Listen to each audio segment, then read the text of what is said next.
नमस्कार, मी भाऊसाहेब अजबे. रात्री 8 वाजता पंतप्रधान नरेंद्र मोदी यांनी ऑपरेशन सिंदूर संदर्भात देशवासियांशी संवाद केला.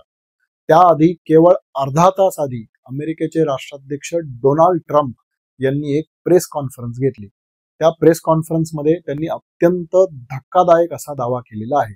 या प्रेस कॉन्फरन्समध्ये ते असं म्हणाले, And we helped a lot. And we helped also with trade. I said, come on, we're going to do a lot of trade with you guys. Let's stop it. Let's stop it. If you stop it, we're doing trade. If you don't stop it, we're not going to do any trade. People have never really used trade the way I used it. That I can tell you. And all of a sudden they said, I think we're going to stop.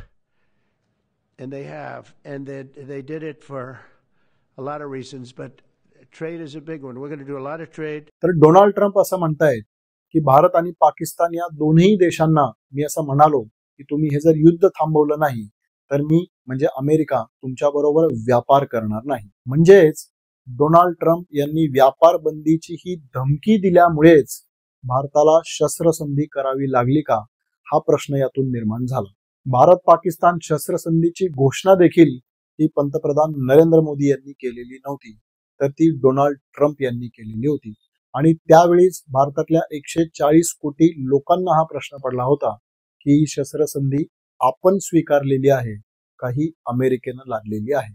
आणि त्यानंतर आता Donald Trump यांनी हा दावा केलेला आहे. आणि म्हणूनच 140 कोटी भारतीयांना असं वाटत होतं, अशी अपेक्षा होती की पंतप्रधान मोदी हा जो संवाद करतील त्याच्यामध्ये याच्याविषयी काहीतरी स्पष्टता देतील, याच्याविषयी ठामपणे जी काही माहिती आहे ती भारतवासियांना देतील. परंतु दुर्दैवाने नरेंद्र मोदी यांनी डोनाल्ड ट्रम्प यांच्याविषयी अवाक्षरही काढलेले नाही. आणि त्यामुळेच डोनाल्ड ट्रम्प यांनी जो दावा केलाय तो खरा की खोटा हा प्रश्न तसाच राहिलेला आहे. माझ्यासह सर्व भारतीयांना असं वाटत होतं की डोनाल्ड ट्रम्प हे खोटं बोलतायत, कारण खोटं बोलण्याची त्यांची जुनी सवय आहे. आणि म्हणूनच अशी अपेक्षा होती की नरेंद्र मोदी खोट्याला खोटं बोलतील. परंतु नरेंद्र मोदी यांनी त्याबाबत मौन ठेवलेला असल्यामुळे डोनाल्ड ट्रम्प हेच खरं बोलतायत की काय, हा प्रश्न निर्माण झालाय. पंतप्रधान नरेंद्र मोदी शस्त्रसंधीविषयी अर्थात बोलले. ते काय म्हणाले? अड्डों को हमने खंडहर बना दिया था, इसलिए जब पाकिस्तान की तरफ से गुहार लगाई गई, पाकिस्तान की तरफ से जब ये कहा गया कि उसकी ओर से आगे कोई आतंकी गतिविधि और सैन्य दुस्साहस नहीं दिखाया जाएगा, तो भारत ने भी उस पर विचार किया. तर पंतप्रधान नरेंद्र मोदी असं म्हणतायत की पाकिस्तान हा घायकुतीला आलेला होता आणि त्यामुळे त्यांनी गुहार लगाई, एक प्रकारचं भीक मागितलं की आम्ही यापुढे दहशतवादी कारवाया ज्या आहेत त्याला समर्थन देणार नाही. प्रश्न फक्त एवढाच आहे की जर ही सहमती ठरलेली असेल आणि या सहमतीवरती जर आपण शस्त्रसंधीला तयार झालेलो असू, तर मग पाकिस्तान जो दावा करते, पाकिस्ताननं जे स्टेटमेंट दिलेलं आहे त्याच्यामध्ये याचा उल्लेख का नाही?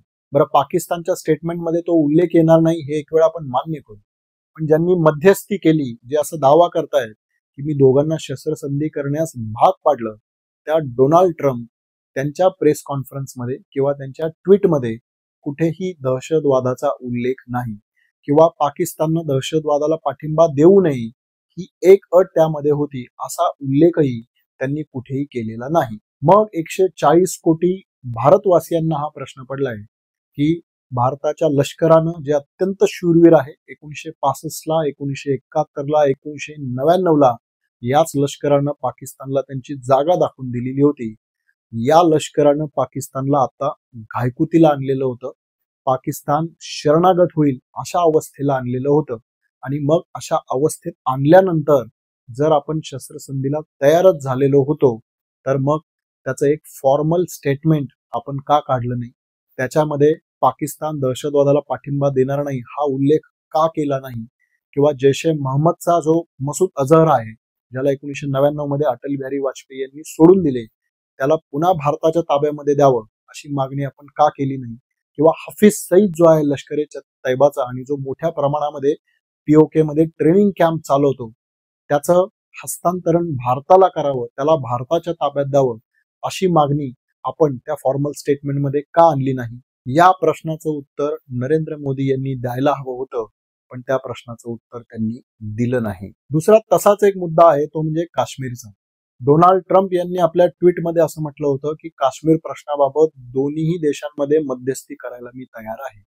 लक्षात घ्या, काश्मीरचा प्रश्न किंवा इतर कोणताही प्रश्न असू द्या, तो आपल्यातला द्विपक्षीय मामला आहे. हे इंदिरा गांधींनी सिमला करारामध्ये पाकिस्तानकडून लिहून घेतलेलं आहे आणि आतापर्यंत आपण तीच भूमिका घेऊन आलेलो आहोत.